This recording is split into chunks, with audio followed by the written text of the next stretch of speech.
40 seconds in the United States, a child goes missing or is abducted. And today, Andrea Isom is here with a new kidnapping crime wave, and this one has a terrifying twist. It's a scam devised to stop any parent in their tracks. I was frantically driving to the school. I was on hold with the school. I was hanging up. I was calling back. I was screaming. Kathy grows terror-stricken as she heard what she thought was her daughter's voice. Directing her to locations across Virginia to wire the money to bank accounts in Mexico. You were thinking, I'm just trying to keep my daughter alive. Yes, I'll do anything you ask me to do. I want you to think of crimes committed over the internet. Your first guess might be phishing, spoofing, doxing, or maybe just general hacking. However, what if I told you that kidnapping schemes and ransoms are also done here? Virtual kidnapping is an extortion scheme, one that tricks victims into paying a ransom fee for a loved one that they believe is being threatened with violence or death. Unlike traditional abductions, however, virtual kidnappers have not actually kidnapped anyone. Instead, through deceptions and threats, they coerce victims to pay a quick ransom before the scheme falls apart.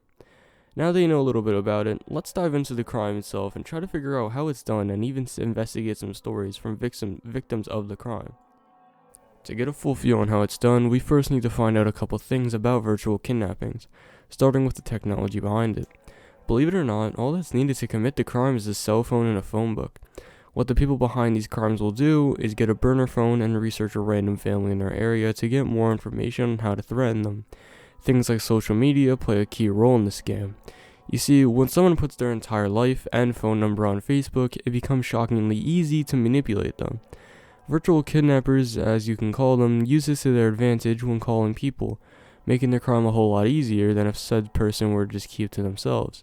Kidnappers wouldn't be nearly as successful if these people wouldn't putting their entire personal lives on the internet. Notice I said people behind these crimes. Well, believe it or not, most people who commit virtual kidnapping scams are people in prison. You might ask, how did these people even have access to the technology required to commit the crime? They are in prison after all. Shouldn't there be some sort of restriction on the technology they can use? Well, according to the FBI, prisoners bribe guards for cell phones and phone books, though in most cases, all you really need is a cell phone.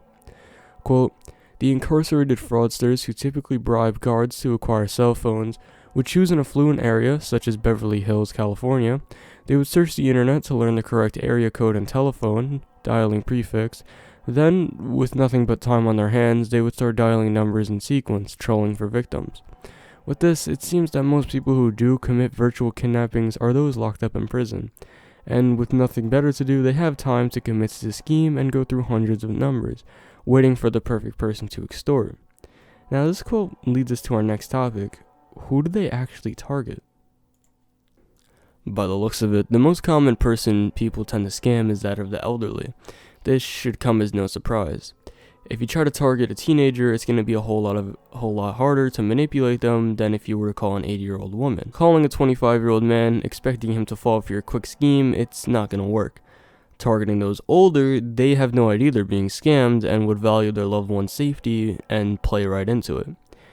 Another thing callers tend to do is call high crime rate areas. High crime rates lead people to be more likely to believe it when a random caller tells them that a family member has been kidnapped. A typical call would play out as follows. Help me. The screamer's voice is likely a recording. Instinctively, the victim might blurt out his or her child's name. Mary, are you okay? And then a man's voice would say something like, We have Mary. She's in a truck. We're holding her hostage. You need to pay a ransom and you need to do it now, or we're gonna cut off her fingers. Most of the time, the victims quickly learned that Mary was at home or at school, or they sensed it was a scam and hung up. In one interview, an inmate describes the luck required to commit the crime in detail. The fraud only worked when people picked up the phone, had a daughter, and she wasn't home, he explained. But if you were making hundreds of calls, the crime will eventually work. This leads us to another factor behind virtual kidnappings. Luck. You see, most of the time parents are soon to realize that little Jimmy is in the kitchen rather than being held hostage in Mexico. According to the FBI, the scammers attempt to keep victims on the phone as long as they can so they can't verify the loved one's whereabouts or contact law enforcement. The callers are always in a hurry, and the ransom demand is usually a wire payment to Mexico of $2,000 or less. Because of the certain legal restrictions, wiring larger amounts across the border is not possible. This just goes to show how much luck and time is needed to pull off one of these schemes. This isn't something you can go at for an hour and expect results. You need to research families in the area for hours, figuring out their cell phone numbers, name of loved ones, and tons of information to use against them. This brings us to the motive behind the crimes, and like most real crimes, the motive behind it is money. Most of the time, scammers are looking to pull a quick buck from gullible people and move on with their day. The price range being $1,500 to $2,000, they aren't exactly looking to build an empire from these virtual kidnappings, rather just pull some quick spending money, but we'll get to that later. In one case, however, two individuals in Houston were coerced into paying larger amounts, totaling approximately $28,000. That could obviously not be wired, and the victims were directed to make money drops. The entire time they believed they were being watched as they were directed to the assigned location. When the drops were made in specified trash cans, a Houston woman, 34-year-old Yannette Rodriguez Acosta, was waiting to pick up the ransom money. After taking her portion, she wired it in small amounts to several individuals in Mexico. These individuals then transferred it to the prisoner, believed to be running the whole operation.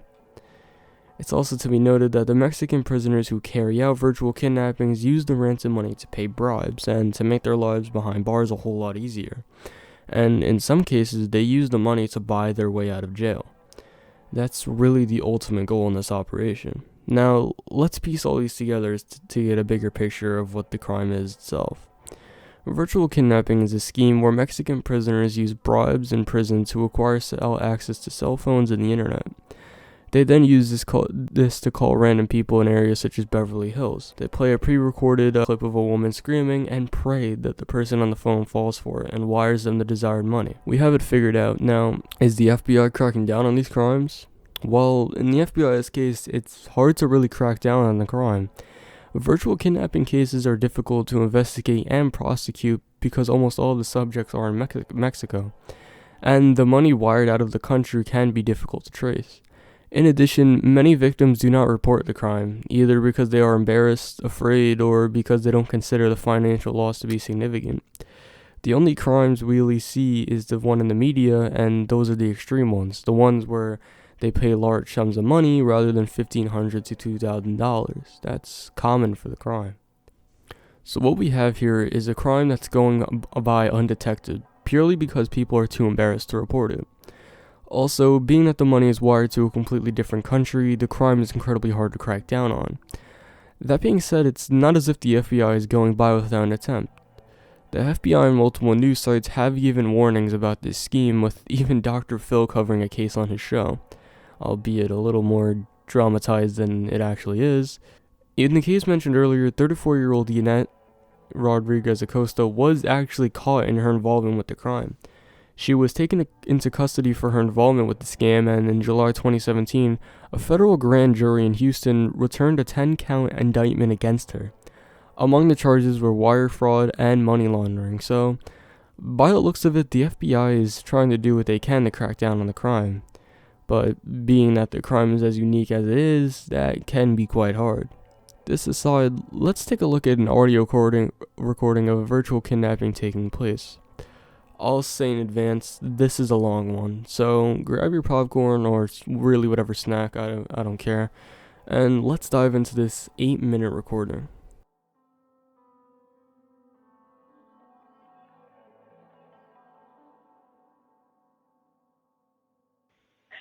Hey, Dad. He just had an accident. Who's this? Oh my God, it's David. Who's this? Dad, Hello? it's me, your daughter. Who? Leah? Are you... Who is Hello, this? Dad, why did you hang up? Who is this? It's me, Dad. Who else? Is this Leah? Yes. Okay, Oh my I God. couldn't tell, and from the number, I didn't hang up, you hung up. What happened? Whose phone are you on? I'm on this person's phone. He told me to call you, Dad. What kind of accident? Where? Is everybody okay?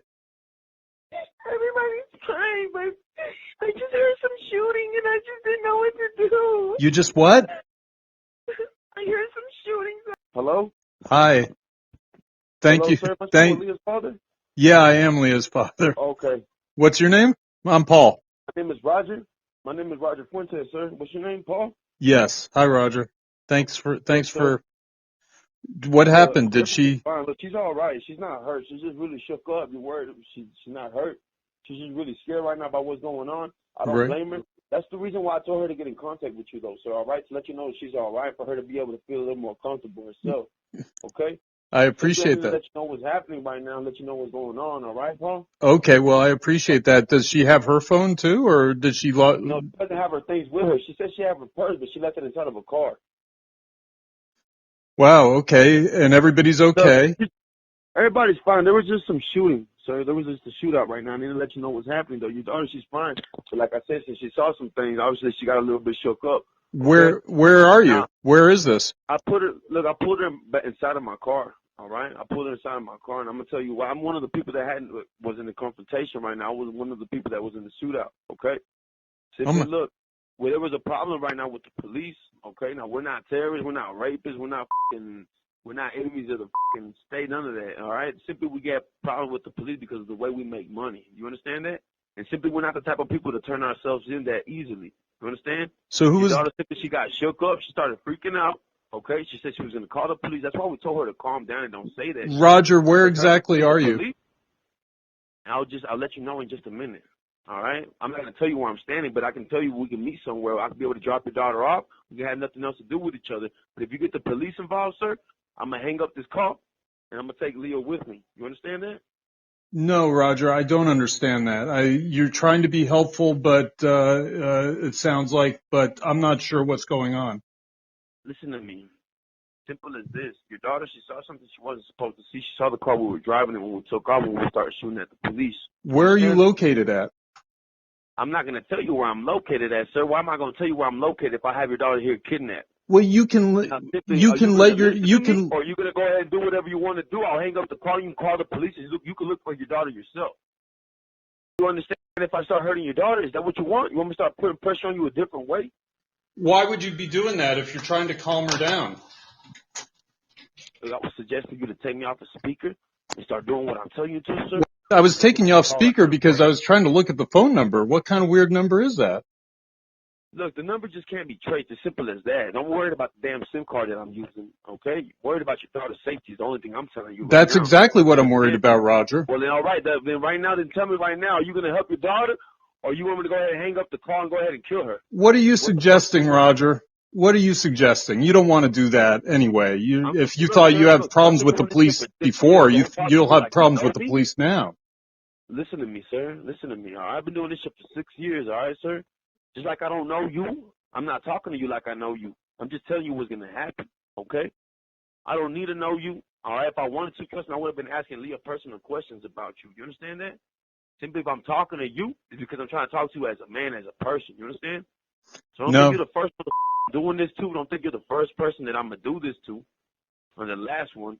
Because simply, if you're not going to help her, then simply I'm going to hang up the call. Well, how can I help her when you're making no sense at all, Roger?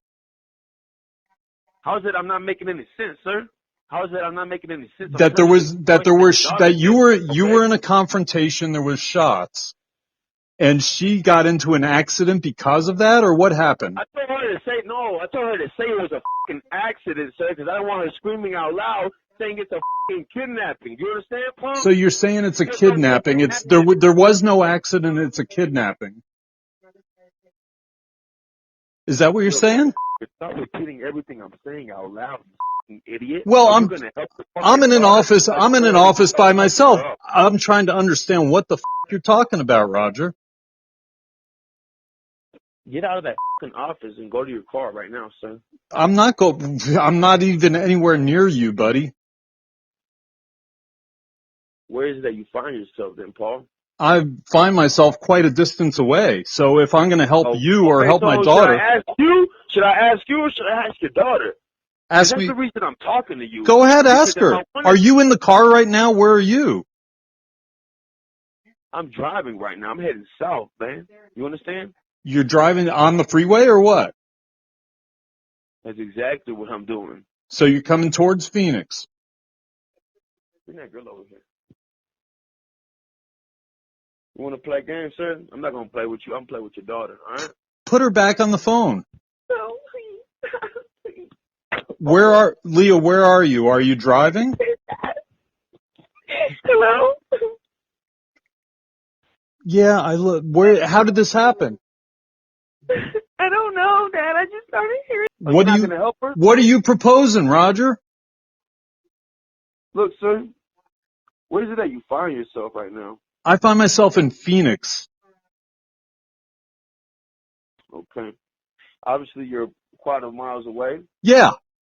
Simply look, I'm not here to take this personal with you. I don't know your daughter. I don't know you. I'm not here to meet her. I'm not here to take it anything personal and take it any further. You understand? Simply, I thought you were in the area because that's the reason I told her to call you, so we could be able to meet up somewhere. I could be able to drop your daughter off somewhere public. We can be able to meet somewhere. She has no family. She has no family. She has no friends. I'm in Phoenix. What are you going to do? I want you to tell me right now, how much money do you have? How much money are you able to come up with immediately? How am I going to get it? How am I going to get it? How am I going to? You act like you're talking like a fucking child, which is something I don't want to put up with right now. So you let me know. Are you going to fucking help her? Or should I just go ahead and fucking Leah? Come on, dude. You're not going to do that.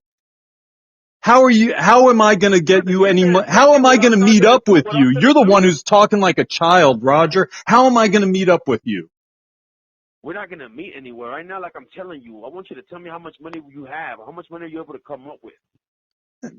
Come on. And what am I going to do? I'm going to wire it to you? I'm going to put it in your bank account? Are you worried about your money, or are you worried about your daughter? I'm worried about.